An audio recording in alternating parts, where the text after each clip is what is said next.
طيب هنتكلم دلوقتي في اخر جزء وهو الكونفيجريشن بتاع الباور بي اي سيرفر. هاجي اعمل سيرش على الريبورت.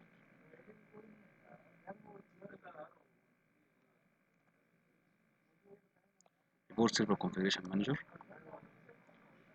تمام، هيطلع لي بالشكل ده اسم الجهاز بتاعي سيرفر نيم، ريبورت سيرفر انستنت باي ديفولت هو هعمل كونكت. بدأ يظهر لي بالشكل ده.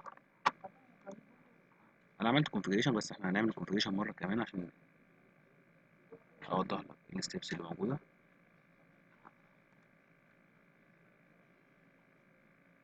هعمل كليك على الداتابيز. اول حاجه اقول له تشينج داتابيز، كرييت نيو ريبورت سيرفر، نيكست. ده اسم الجهاز، كرنت يوزر، ايوه تمام. انا شغال كده اوثنتيكيتد باليوزر اللي انا شغال عليه اللي هو الادمنستريتور. اعمل تيست كونكشن، خلاص اوكي، نيكست نيكست. اوكي، هي اوريدي اكزيست لكن انت عندك بالنسبه لك هيبدا ان هو يشغل. تاني حاجه هروح عليها ويب سيرفر يو ار ال، وهختار نفس اللي هي الريكومندد بس هعمل ابلاي عشان يبدا يشغل لي الريبورت سيرفر بتاعي. واستنى شويه قبل ما يخلص الابلاي. تمام، اظهر لي ان هو خلاص تاسك كومبليت سكسسفولي.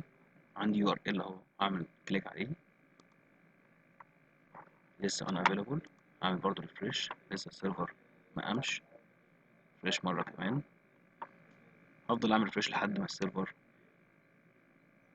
الستاتس بتاعته تتغير، ان السيرفر بتاعي يقول لي الفيرجن بتاعته ايه.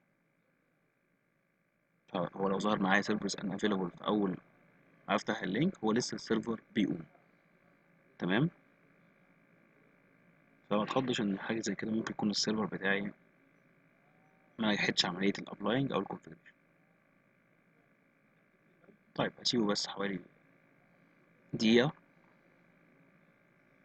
تمام، قال لي اهو مايكروسوفت باور بي اي ريبورت سيرفر فيرجن كذا، كده السيرفر بتاعي قام. طيب الخطوه اللي بعد كده ان انا اجي على الويب بورتال يو ار ال.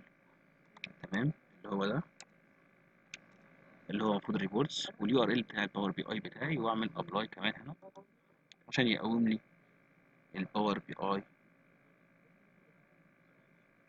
انترفيس سيرفر.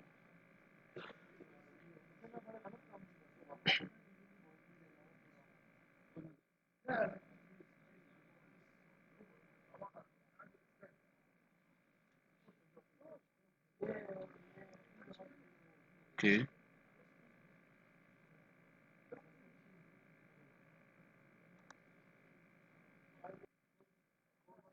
ظهر لي يو ار ال اهو، هعمل كليك عليه لغايه ما اشوف ان هو يفتح لي الانترفيس بتاع الباور بي اي. لسه برضو، اعمل ريفرش، سيرفر لسه ما عملتش.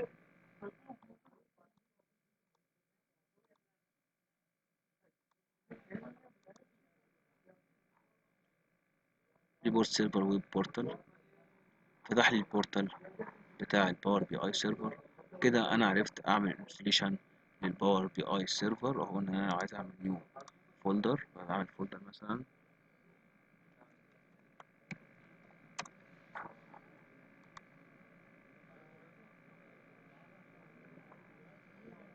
اعمل ريفرش عشان يظهر بس.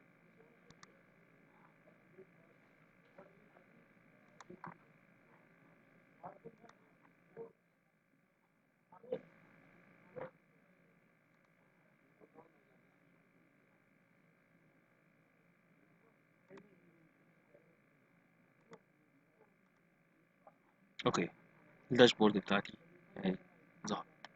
وكده احنا خلصنا جزء ازاي اقدر اعمل انستليشن للباور بي اي سيرفر بالكامل. شكرا، السلام عليكم ورحمة الله وبركاته.